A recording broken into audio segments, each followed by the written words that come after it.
മക്കളെ, ചെവി തുറന്ന് കേൾക്കണേ. സ്വന്തം മാതാപിതാക്കളോട് നിങ്ങൾ സ്നേഹത്തോടെ പെരുമാറണേ. അവരോട് നിങ്ങൾ കയർത്തു സംസാരിക്കരുതേ, അവരോട് നിങ്ങൾ ഒച്ച വെക്കരുതേ, അവരോട് നിങ്ങൾ ദേഷ്യത്തിന്റെ നോട്ടം പോലും നോക്കരുതേ എന്നാണ് വിശുദ്ധ ഖുർആനിന്റെയും ഹദീസിന്റെയും അധ്യാപനം. ഇത് നമ്മുടെ ന്യൂജൻ മക്കളൊന്നറിയണേ. ഇതാണ് ഇസ്ലാം. വെറും ഒരു നോമ്പും നിസ്കാരവും മാത്രമല്ല. നിങ്ങളുടെ ജനനത്തിന്റെ, നിങ്ങളുടെ അസ്തിത്വത്തിന്റെ കാരണക്കാരൻ അല്ലാഹു ജല്ല ജലാലുവാണ്. എന്നാൽ പ്രപഞ്ചത്തിൽ അതിന്റെ ഭൗതിക കാരണം നിങ്ങളുടെ ഉമ്മയും നിങ്ങളുടെ ഉപ്പയുമാണ്. അവരോട് നന്മ ചെയ്യണമേ. പിന്നെ പറഞ്ഞു, അല്ലാഹു അനിഷ്കുർലി വലിവാലിദൈക ഇലയ്യൽ മസ്വീർ. നന്ദി ചെയ്യണം അള്ളാഹുവിന്.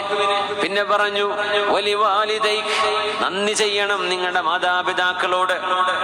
അതൊരു ഫാദേഴ്സ് ഡേയിലും ഒരു മദേഴ്സ് ഡേയിലും മാത്രമല്ല, അതൊരു ഉമ്മയുടെയും വാപ്പയുടെയും ബർത്ത്ഡേയിൽ കൊടുക്കേണ്ടതല്ല. അത് ലൈഫ് ടൈം ഗ്രാറ്റിറ്റ്യൂഡ്, മരണം വരെയുള്ള നന്ദി മാതാപിതാക്കളോട് ചെയ്യാൻ ബാധ്യസ്ഥരാണ്.